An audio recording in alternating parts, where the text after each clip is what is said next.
Dari Semarang kami ajak Anda menuju kawasan Car Free Day Jakarta, Saudara. Kementerian Pariwisata memamerkan 50 desa wisata terbaik se-Indonesia di kawasan Car Free Day pagi hari ini. Lebih lengkapnya ada jurnalis Kompas TV Claudia Carla di kawasan Car Free Day Jakarta. Selamat pagi Carla, bisa disebutkan beberapa di antaranya dan bagaimana antusias warga juga Kemenpar sebagai penyelenggara di sana? Ya, selamat pagi Okta dan juga saudara. Hari ini Kemenparekraf kembali telah menggelar ajang Anugerah Desa Wisata Indonesia 2024 yang telah awalnya diikuti oleh 6.016 peserta dari seluruh Indonesia. Nah, ajang Anugerah Desa Wisata ini sendiri merupakan ajang penghargaan bagi desa wisata yang ada di seluruh Indonesia yang telah memenuhi kriteria dari Kemenparekraf sendiri. Tadi sempat saya sebutkan awalnya memang diikuti 6.016 peserta, namun kemudian telah dilakukan beberapa kurasi oleh Dewan Juri, kemudian telah ada proses seleksi sehingga dari 6.016 desa wisata yang kemudian telah mendaftar ada proses lanjutan dan kemudian berkurang menjadi 500, kemudian diseleksi lagi menjadi 300, lalu kemudian menjadi 100 dan terakhir terpilihlah 50 besar desa wisata yang telah terpilih sebagai top 50 dari Anugerah Desa Wisata Indonesia ini. Nah, untuk 50 desa wisata ini sendiri terbagi dari 4 klasifikasi, yaitu ada desa wisata rintisan, kemudian desa wisata maju, dan desa wisata berkembang, dan juga desa wisata mandiri. Sebagai komitmen dari Kemenparekraf untuk mengembangkan 50 desa wisata yang terpilih ini, Kemenparekraf juga telah akan mengajak atau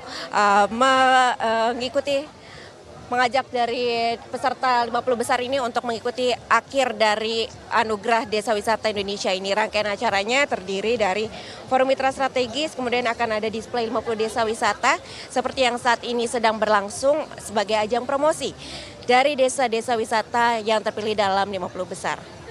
Kemudian untuk 50 desa wisata ini juga akan hadir dalam acara malam penganugerahan Desa Wisata Indonesia yang rencananya akan diadakan pada 16 hingga 17 November 2024. Nantinya dalam malam ajang Anugerah Desa Wisata Indonesia 2024 ini akan dipilih pemenang dari masing-masing kategori. Nah, dari pantauan kami sendiri untuk hari ini terdapat berbagai peserta mulai dari daerah Papua, namun juga dari area Sulawesi. Mungkin kami akan mencoba untuk berbincang dengan salah satu peserta. Halo Mas, selamat pagi. Ya, dengan Mas siapa? Dengan Mas Zainuddin Castella. Zainuddin Castella. Mas Zainuddin, boleh diinfo ini dari desa wisata mana Mas?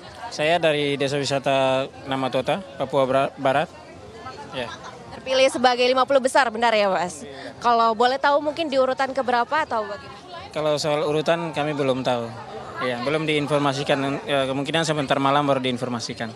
Mas, mungkin boleh diceritakan terkait dengan pengembangan desa wisata dari tempat Mas berasal ini sendiri itu awalnya seperti apa? Kemudian apa saja nih yang dibawa dipamerkan dalam acara promosi hari ini? Alhamdulillah desa wisata sebelumnya memang belum terkenal sebagai desa wisata Namatota. Tapi sekarang alhamdulillah ada perkembangan yang sangat bagus sekali dari desa wisata Kampung Namatota.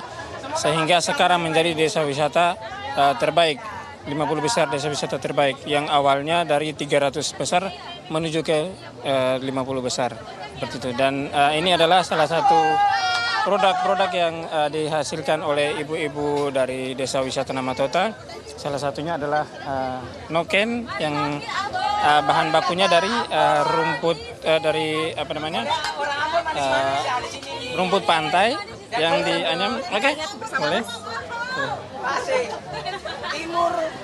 Jadi ini yang dibuat oleh ibu-ibu desa wisata Namatota. Namanya kalau di sini kita sebutnya ram. Bahan bakunya dari ram. Nah, itu dianyam menjadi tas laptop. Nah, ini ada tas laptop. Terus juga ini adalah rajutan dari benang. Ini untuk tas tenteng, mungkin untuk buat taruh HP dan lain-lain. Dan ini juga ada topi rajut. Nah, dan Dan juga ini adalah cangkir yang dibuat dari tempurung, batok kelapa, diolah menjadi cangkir. Seperti itu. Ini menarik sekali ya, Mas ya, kerajinan dari desa tempat di sini sendiri. Nah, untuk barang-barang ini apakah dijual dan kisaran harganya berapa nih, Mas? Ya, ini dijual, ini harganya, ini kita lihat dari ya tingkat kesulitannya juga, karena membuat merajut ini butuh orang yang sabar, butuh kesabaran dan juga teliti seperti itu untuk hasilnya bagus. Jadi ini kita taruh di kisaran harga 200 seperti itu. Dan ini juga kita taruh di harga 400 seperti itu. Oke, baik, terima kasih informasinya Mas. Semoga kerajinan ini kemudian dengan terpilihnya sebagai 50 besar desa wisata dapat membawa pengaruh baik bagi masyarakat di desa. Terima kasih. Ya, demikian laporan kami, Saudara dan juga Okta, dari ajang atau penyelenggaraan pameran display 50 desa wisata terbesar atau yang top 50 dari ajang Anugerah Desa Wisata Indonesia yang diadakan oleh Kemenparekraf. Kembali ke studio. Seru ya karena bisa CFD-an sambil jalan-jalan nih, lihat-lihat kayak di mini Indonesia gitu ya. Tentu harapannya ini bisa jadi melecut semangat masyarakat untuk kalau wisata di Indonesia aja. Terima kasih jurnalis Kompas TV Claudia Carla, selamat bertugas kembali.